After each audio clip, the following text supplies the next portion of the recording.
Good afternoon to everybody. My name is Nenad Matic. I work as a regional projects manager at the Terdesom regional office. We are based here in Budapest in Hungary. And I'm also managing a regional project called BRIDGE. This acronym stands for Building Relationships Through Innovative Development of Gender-Based Violence Awareness in Europe. We're implementing this project in partnership with a number of partner organizations, NGOs, namely Defense for Children International in Belgium, the Pedazil agency in Belgium, ARCIS is an NGO in Greece with which we're working, and NGO COPI in Malta, and our Terdesom office in Romania. This project is funded by the European Union's Rights, Equality and Citizenship Program 2014-2020. And the objective that we want to reach with this project is to strengthen the statutory response to gender-based violence, which is affecting children and youth on the move, migrant children in EU countries. As part of this project, we are organizing a series of webinars on the topic of gender-based violence to discuss issues of gender-based violence, share good practices, initiatives, and to share knowledge and learning across countries. This webinar that we have today is a follow-up to a webinar which we held back in June of this year, which was also focusing on female genital mutilation.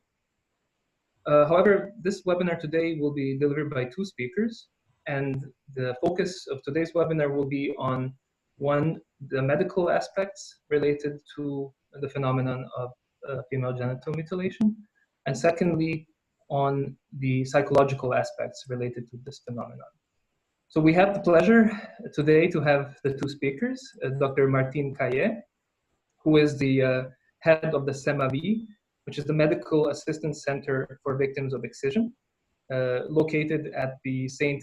Pierre University Hospital in Brussels, in Belgium. And Dr. Martin Caillet will be focusing, in his intervention, will be focusing on the medical aspects of female genital mutilation.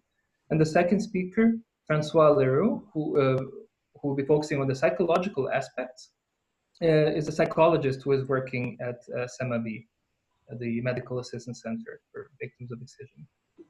Before we begin, I would also like to make a small disclaimer. Due to the content of today's presentation, I would like to warn all of the participants that some of the slides that will be featured in this presentation may contain sensitive images and visualizations. So we would like to use this opportunity before the presentations begin to just ask for your adherence that you will be fine with this. And if you could kindly indicate in the chat box that you have understood this and that you will be fine to proceed. Thank you.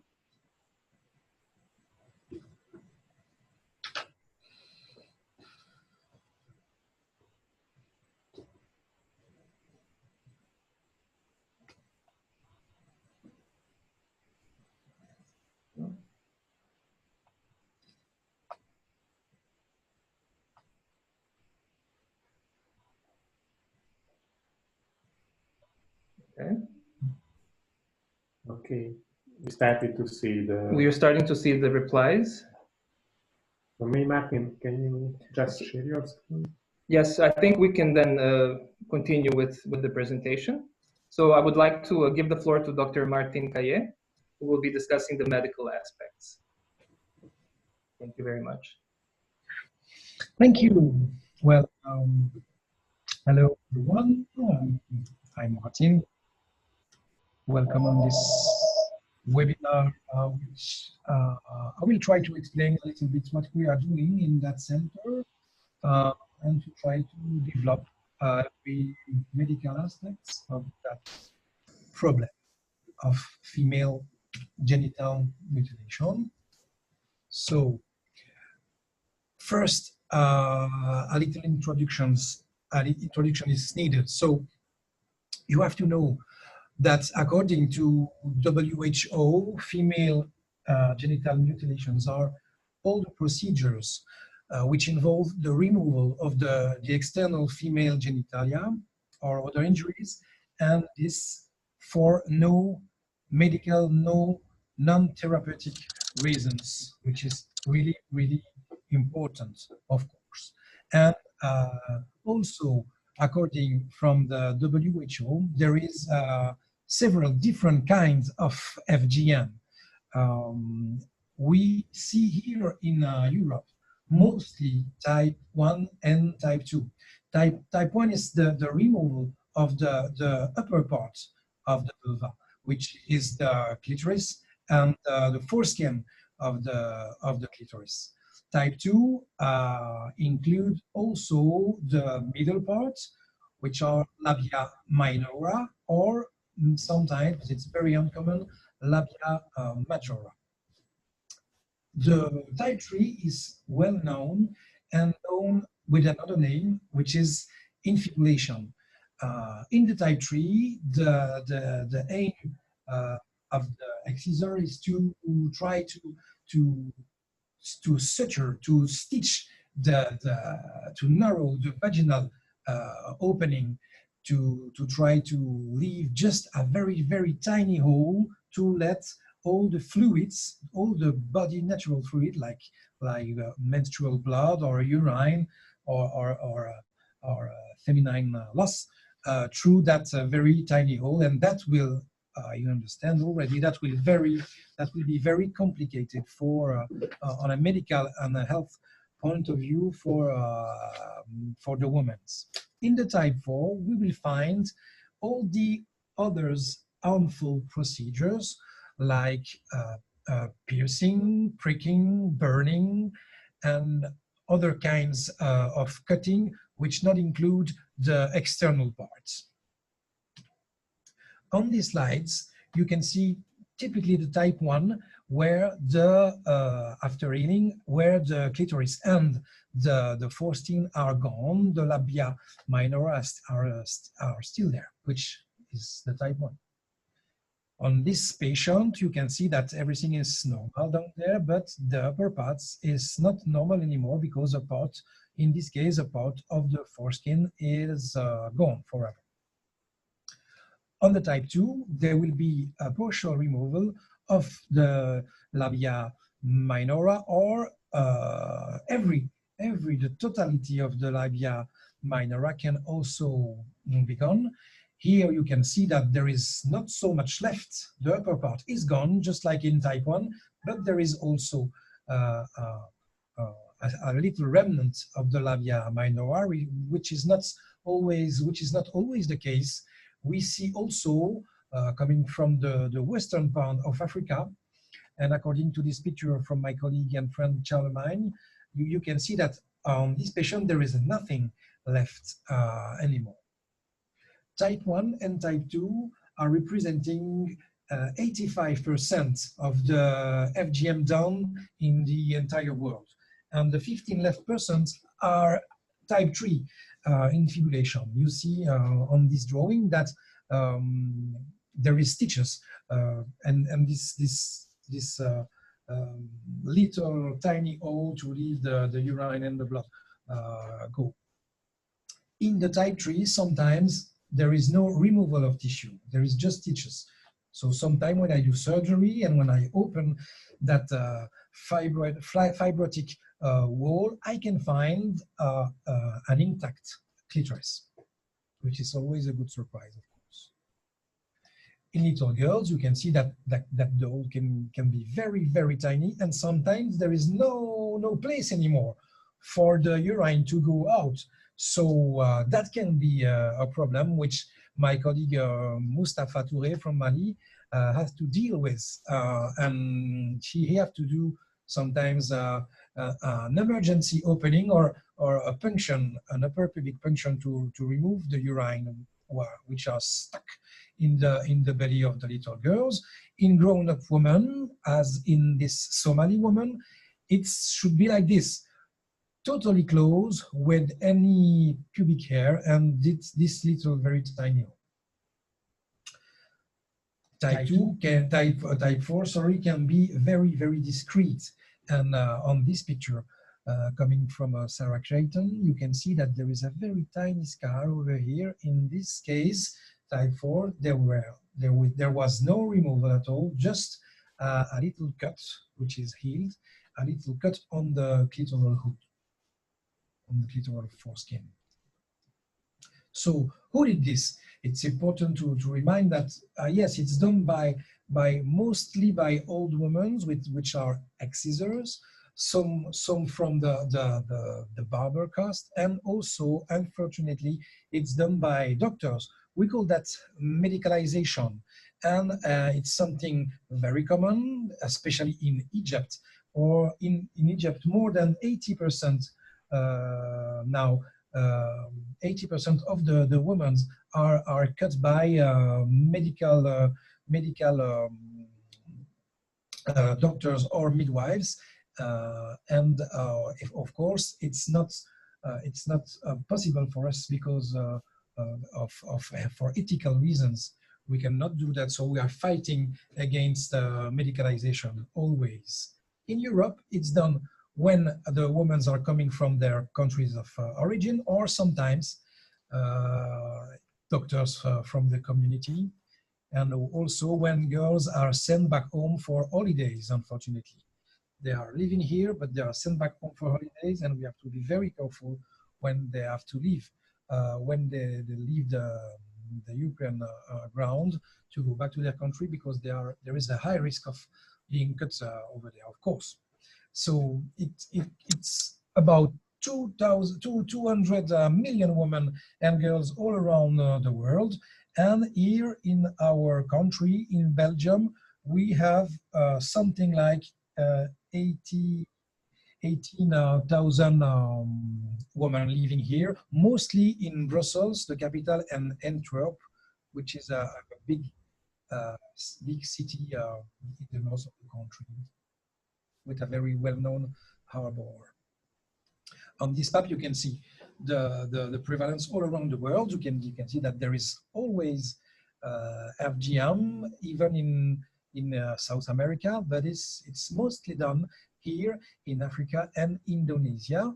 And if we spot the Africa, all the patients here in Saint-Pierre, they are coming from Guinea, which 96% of the women, where 96% of the women are cut, Mali, Senegal, and Burkina Faso, and also for type 3 closing/infibulation from Djibouti and Somalia. Those are our patients. We are seeing them every week. About the health consequences. So you understand already that it's a very, very violent practice, and there is some immediate complication, like the pain, of course. It's very, very painful because there is no anesthesia at all, and that can be very bloody also, that there are hemorrhage, and those hemorrhage can lead to the death of the patient. We don't have any evaluation, we don't have any estimation of the mortality of that practice. But I can tell you that almost every patient coming to our office, they know someone in their relatives, in the family, in the street, which is dead because of the genital cutting. Of course, the tools are not clean, so there is a risk of infection, urine retention due to the huge amount of pain, and also a risk of injury to the adjacent tissue, all the organs near from the vulva. If we look on the long-term complications, and for the type 1 and type 2, we can see also a lack of healing, some infection with abscess, very big cysts, because when the skin is trapped inside the scar, then there can be a cyst to develop, and those cysts can be very big, like 8 or 10 centimeters diameter. Also, tumor from the nerves of the clitoris, which are neurinomas, urinary tract infection, of course, and problems of pain during sexual intercourse, which are called dyspareunia. For the type 3, it's the same that I just said before, but we have more problems, like problems with micturition. Sometimes they take something like 20 minutes for every time they need to do their pee-pee. So it's very, very complicated to deal that all along the day. There is genital infection because of the fluids the fluids are staying inside, so that can lead for infections of the uterus, the tubes, and lead to infertility, or to the kidneys, and which can lead to kidneys failure, which is a certain cause of death. Okay. The sexual dysfunction, of course, because it's closed, so it's very, very uneasy to do sexual intercourse, and also problem occurring during the pregnancies, and especially the blocked deliveries, when the children are staying for too many times in the pelvis, and that can harm the organ of the pelvis, like the bladder or the rectum, and cause a very dramatic problem, very well known in Africa, which are fistulas. For the psychological consequences, I will let Françoise speak about this. But of course, there is a shock. Of course, there is fear, and those feelings will stay, will follow the patients for all their lives long. And when they are coming to us, they have to try to drop all that fear to our offices, and we are trying to help them with that also, of course. And we see problem like PTSDs, depression, and they are fearing the doctors too, of course. So we have to be even more sweet than with other patients. And there is also, just as I said, sexual consequences according to the scar tissue around the vulva, according to the fear, of course, and according when they are to the fibrotic wall that we can find in the type 3. But it's very important to know that there is solutions, and we have a lot of patients which are resilient and who don't have any kind of problem, even in the psychological or sexual area. So we are trying to help them, and that's why I have to teach you a little bit more about the victim, the side victim of those practices, which are the genitalia of the woman, and especially the clitoris. So the old woman, the excisor, she will cut only the little part outside from the body, but there is still, in every woman that we treat, there is still, and like in every woman in the world, a very huge part of the clitoris which is hidden under the skin, and you can see it's like a horseshoe, and all of that part is still remaining in our patients. It's very important to notice that the clitoris and the penis of the man are quite the same. It's the same embryological structure with erectional tissue.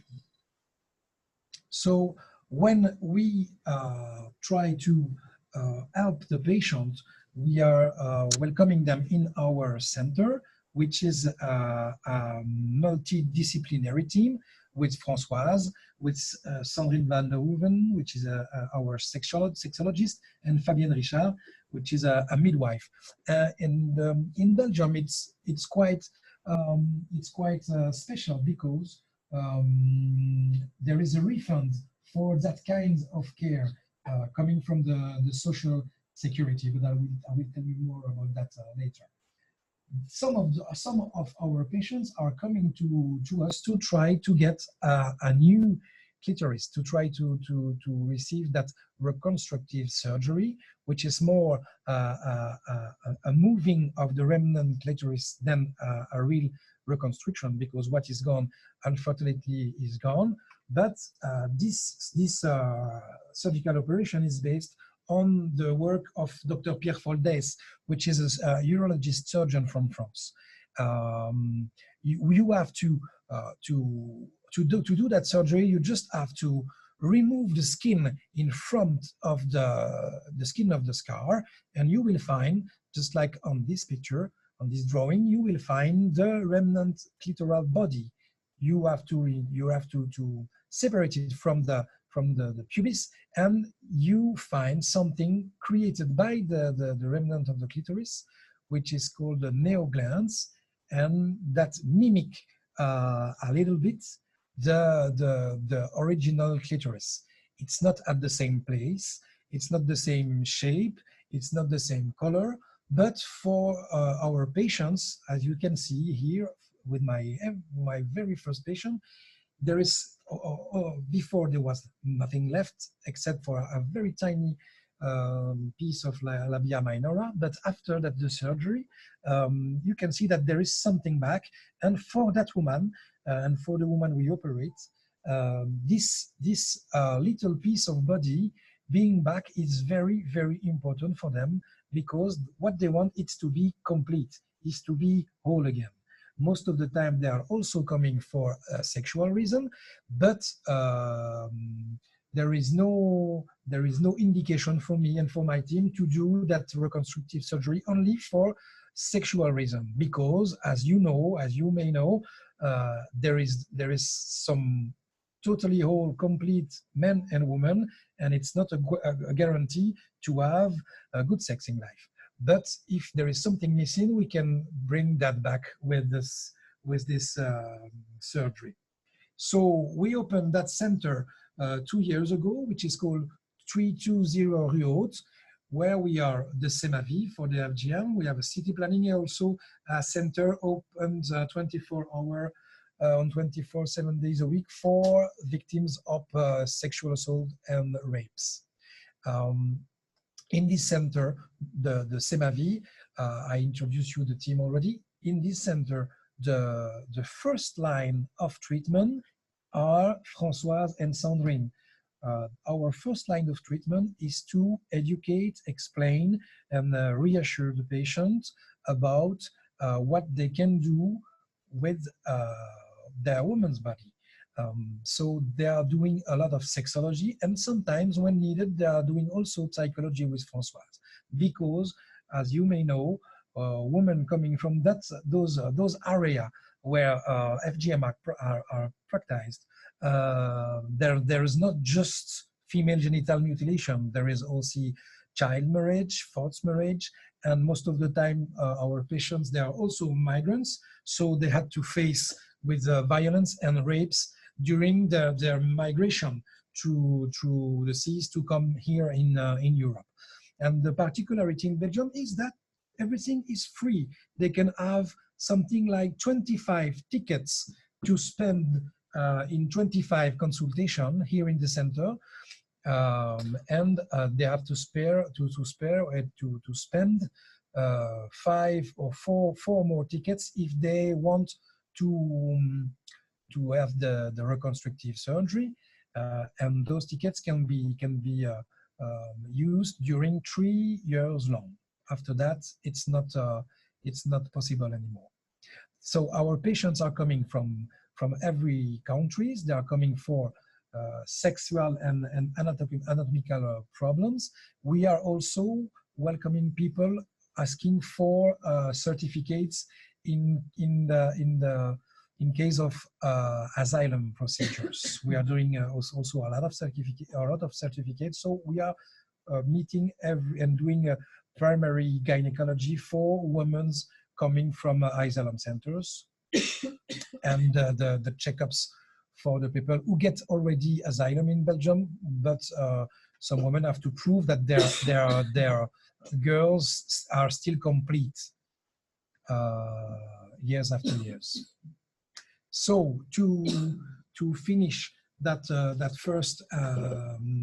first message about the medical point of view, it's important to remember that yes, FGM, it's of course a violation of human rights, and the prevalence in the world is very, very high, which is it's touching more than 200 million women and girls, and there is consequences, and it's not just sex or bad memories. It's sometimes a very heavy burden to carry all their life, even if it's important to notice that every woman who undergone FGM, sometimes they are feeling good. So we don't have to, we always try to not reduce them as only women who had excision. But in several and numerous cases, there is also important health consequences that we can try to help. We can try to help with those problems. And according to the WHO, because it's the WHO 3 years ago confirmed our point of view that the care should be multidisciplinary, holistic, and done in very specialized units and team. And here is all the crew. Thank you very much.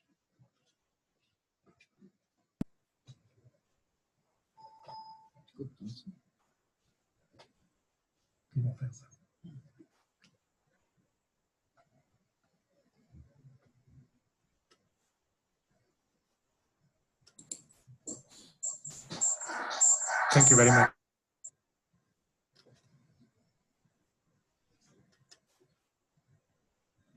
Thank you very much, Martin. And now I kindly ask you, Françoise, to start to share your screen. Yes.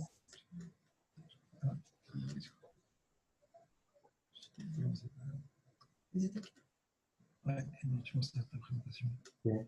Voilà. En cliquant en haut sur le truc lancer la présentation. C'est pas juste. Do you see? Yeah, we can see it. You can Just see. please start to share it as well. Thank you, Martin. Okay. Hello, everybody. I'm Françoise Leroux. I'm a psychologist, and I'm, as Martin said before, I'm working in the team, SEMAVID team. We are 4 working together. We have 2 kinds of patients who arrive in our center, and that I can see personally. The one who need a certificate, sometimes I see them because Martin and Fabienne observe that they have a really massive post-traumatic syndrome disorder, and sometimes it's difficult for those women to receive help because they are in asylum procedure, and so we observe in Belgium that's of course it's difficult to find help and to have the possibility to be in a good place. So sometimes, but we try not to do it because otherwise it's just half a day during the week. We don't have enough possibility to help people who are coming and asking for surgery. And the one that Martin explained, that can have from 1 to 20 session. The woman we see, they come and they say, you know what, I want to be complete. That's always the thing that they say to us. They want to recover the body that has been stolen by the old woman. And the lady said, no, I want to be complete and I want to decide it for myself. That means really there is something they want to change. Someone or several persons decided something for her when she was a child, and now she wants to decide something for herself. She wants to correct something.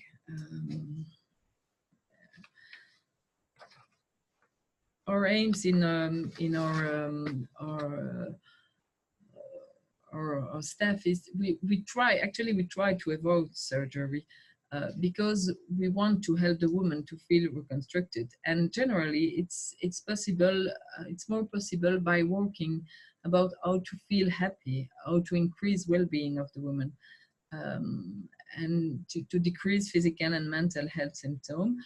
Uh, all the physical symptoms and sexual symptoms can be worked with the sexologist, but also the fact that they saw Martin and Fabienne at the beginning. They explain exactly what will happen, how is the medical project, and how will be the post surgery, what will be the effect, the pain they will have during few months. It's also important that the women receive all the information about how their body will react, especially they always have in their mind the fact that they have difficulty in sexuality, and this time they believe that later it will be okay and they will have an orgasm and everything will be better, they will have desire, more pleasure, and so it's important to correct all the false information or ideas they constructed in their mind. I think that our best tool is the different what we say in psychotherapy, the common factors for all psychotherapies, kindness, unconditional acceptance, and empathy are really the way to behave with patient, the best way to help, and that will those kind of behavior for the and everybody in our team are acting like this. We all are, I think, really the success of our team is that we are very very kind and very we welcome the women who are coming, and we gave her enough place and time to listen to them, to explain things, and it's really important for them, and sometimes it's new also. And why did I write it first? It's because it's the basis of our of the way we take care of this woman and of those women. It's important for them to realize that we are there and that we accept what they are telling to us, that sometimes because sometimes we will say them, you know, it won't be like you dream, it won't be like you think, but if you explain that kindly and sincerely, it helps. In my job, I have to verify different things and to discuss about different things with the women who are coming. It's true that I'm looking if everything is okay about trauma. You must know that I will tell that later, but they are not coming. They decide at one moment to come, and so I make all the anamnesis of the woman from her childhood to today. A story about excision, MGF, about wedding, probably rape, and so the place of ambivalence means that yes, of anamnesis include also the migration route. It's a part important. Some are coming by plane and with the hunters, or but a lot of them have a migration very difficult and traumatic. Ambivalence, it's about all the magical thought that surgery will resolve everything for them. The partner class is about just to know if the lady is single or with her husband, or if she has a new boyfriend or girlfriend, it depends.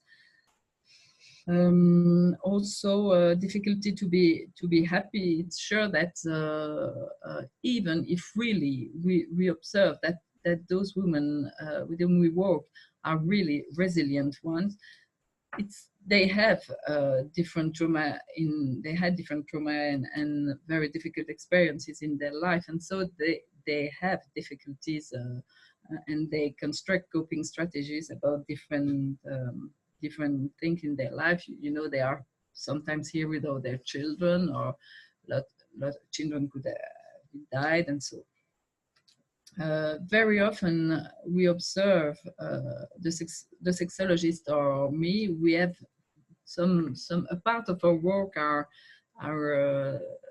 the same, and we discuss both of us about the less interest for sexuality and intimacy, or the lack of desire. But it must be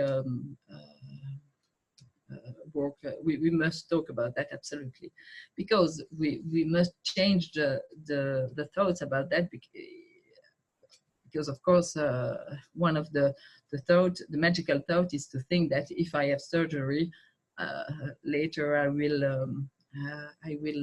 love, make sex, and I will have desire. And so we have sometimes to explain that all the European lady, they don't have more desire, or they don't have desire all the day long, and it's not because women has a clitoris that that's one of the most important false ideas, to think that clitoris is like a light switch on off, and we have to explain it's not the case. We also ask, why are you coming now? About that, it's important to realize that sometimes it could be because they didn't know we exist before. It's quite difficult to make our center known in the diaspora. But also it could be one moment in their life, for instance, separation, or the children grown up, or they moved, they have a good a good place to live. So, as I said, with this country-based belief, not all our problems are caused by FGM. We work about desire, pleasure. Depression is not because they have a MGF. All the physical pain either. And my first patient, when I arrived in C'est Ma Vie, explained to, I will never forget this this woman. She said to me, you know, when I'm sad, when I'm frustrated, then I eat a lot of cakes, and I eat a lot. And I remember I said to her, you know, I've got a clitoris and I do the same. But really, I think a lot of difficulties that the women live, they have this kind of immediately the first solution explanation they have is, oh, it must be because I'm cut. There is typical profile of women that we take care. They all, of course, had an MGF, or majority in childhood. They had a forced wedding and rapes. Yes, they had rapes in the wedding with the husband. Generally, it was not their choice, and that. So it's important to consider that problems occurs from this moment after the wedding, and when they live rapes, they also could have been raped in their when they were teenager.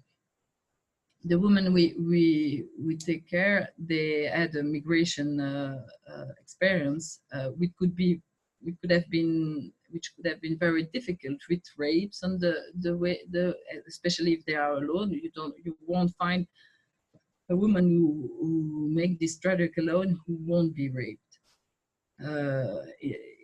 It contributes insecurity, anxiety, and very, very bad condition of living. They can lose everything in a boat or whatever, and then they live in a refugee camp during months in very bad conditions. Also language difficulties and all the question of integration and resilience. They had a good part of their person who they are volunteer and resilient probably from before they decide to migrate, but that's really the first part. And then since they are in Belgium, they can develop different symptoms, sleeping problems, very frequent, loneliness, sadness, and one really important thing that you must consider is that we cannot consider the surgery without thinking about the primary needs of the woman. Last week, I met for the first time a woman who saw my colleague a few weeks before, and I was discussing with her, and she explained me she has 5 children and that she received a notification that she has to move, and she lives in a house without eating, and everybody it's really cold and really bad condition of things. This woman, when I discuss, and I discuss about the fact that they will have post-op pain and so on, and that she needs to be in good condition. She said by herself, "Okay, I will come back a bit later when I arrange this problem. I find a new house and I will be in a secure condition." That's really important.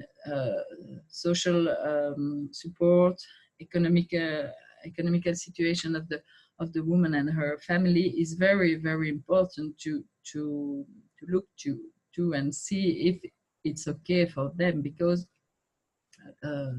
we cannot do the same. We cannot work without have attention to the primary needs of the person who come, because if they are not in a secure way to live, they impossible to be happy and not to be stressed and not to have sleeping problems. So very often we have to refer them to social services or to our colleague from the city planning in the 320 or with external social center. We have also to notice that because of the asylum procedure in which they request to explain what FGM create for them, because it's the reason they will ask international protection. Sometimes, because the lawyers have to explain that, sometimes they focus on a problem and it can increase a bit falsely the problem, because they always talk about that, and we also have to separate the thing. And it's very important for us to know that MGF is something unacceptable, but the women are more traumatized by the thing which happens later about rape, forced wedding, and so. I think I said everything I wanted to tell you.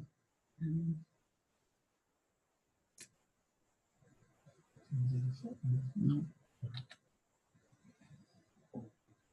Okay, dear participants, if you have any question, now it's time to write in the chat, and our presenters will try to answer them.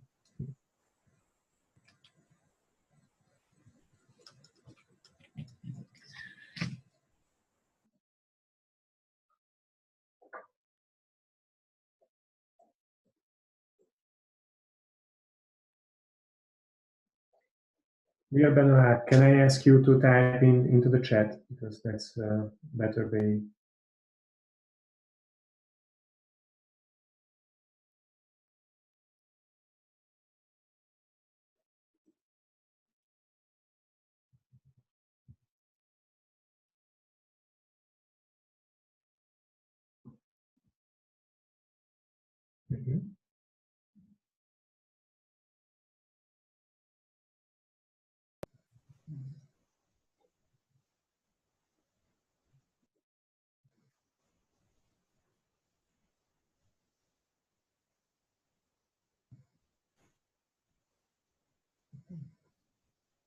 Hmm?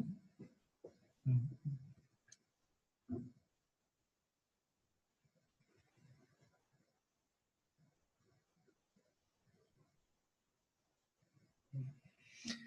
Well, no, no, I don't think so, because when it's done in the medical system, it's more.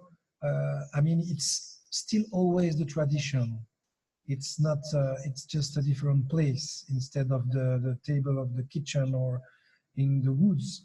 So no, I don't. I don't feel that. I don't feel that they are really coming to find help and advisory. Yeah, yeah. It's not. It's not. They are not angry about. No, they are not angry about the medical system. They are more afraid to be judged. They are more afraid to have pain again during medical procedures, like deliveries, like they are afraid of C-sections, because most of the time doctors which are not informed, they are doing no non-needed C-section, so they are afraid of that. And they are very modest, so they are afraid to be touched. They are afraid to be seen by doctors, and especially by male doctors like me. So sometimes that can cause some problems. But fortunately, my colleague and midwife Fabienne is very good to make people comfortable. So it's very uncommon for the patient to refuse to be examined, yeah, in the during the consultations. It's also a cultural question. I think it's also, may I speak? Sure. It's also a cultural question, and MGF, it's intimacy, it's about sexuality, and very often the women explain that they never told about that in their country or with their friend. It's a kind of feel that you don't talk about it with friends, and even person who has a good how do you say, réseau, they won't talk about MGF together, and so sometimes they say, I learned the existence of C'est ma vie by surprise, and that's also important to realize that we have to do something to make our center known by everybody, and to touch diaspora.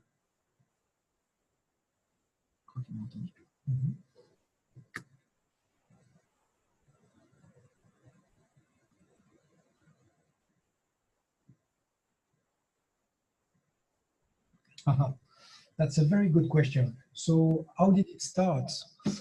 So I was telling that it was a very good question. How did it start? We don't know. What I can tell you that it's coming from more than 2,000 years before Jesus. So it's coming by far away before all the monotheistic I mean, religions from the books. Even if there is now, I believe that it's related to Islam, for example, but it's not. It's coming from before Islam. The reason behind that there are plenty of them, depending on the place where they are done. So, for example, sometimes they are cutting women because there is a little bit too much of masculinity in that very tiny piece of flesh, so they remove it. Sometimes they are thinking that when the baby's head is touching, if the baby's head is touching the clitoris, the baby will die after the delivery. Sometimes they are telling that it's more clean, it's dirty, so you have to remove that. It's very important also to be a part of the society, to keep your honor on, to keep the women virgins, and all of that. All of those arguments is for to gain a husband, So there is plenty of reason, but there is, in fact, to my point of view, there is just only one reason, is to try to control the woman through their sexuality, which is done in almost every civilization and society, with the use of the religions or not.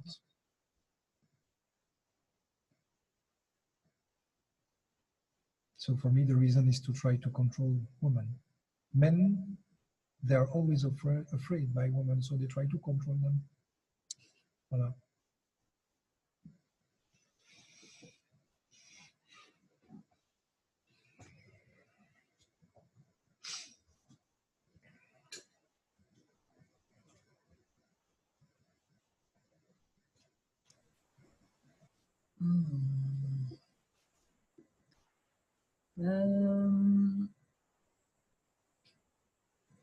Not really, but most of the patients are coming from Guinea. I think I must adjust to the woman I'm discussing with. My accommodation will be with about what she's telling me. For instance, if someone is coming saying that she just divorced and that her husband said to her, you know, also it's because you were cut. And so she comes and she say, I think it's necessary for me to be to receive surgery and to be again complete. It will change. It's not exactly the same that someone who say I was raped when I was teenager, and each time my husband want to have sex with me, I'm completely afraid and I cannot talk with him, and I cannot tell him that, and I don't like sex. I will have two different ways to work. Sometimes I try to invite the husband, but after having discussed with the woman if it's possible for her, what could be the good reason to explain what happened to her when she was young to her husband. So the adaptation, it's more with about the life and the history of each woman than a cultural factor. But it's really pleasant. All the women we take care, they are very, very resilient, and so very often we laugh a lot because we can make joke about their body, the story about men, about sexuality, and so, and it's very very important.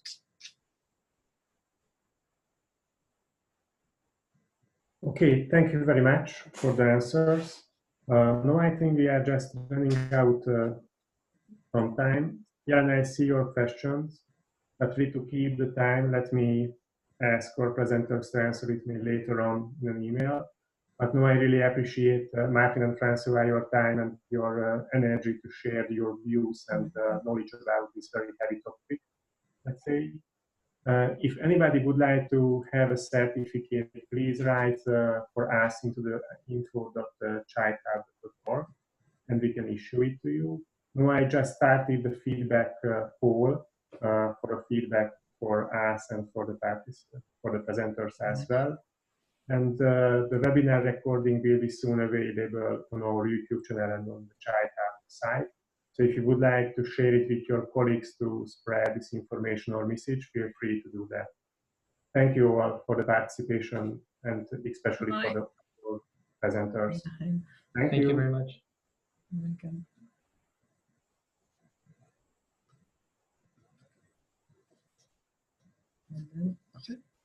Tout le monde a mis 100 sur ça.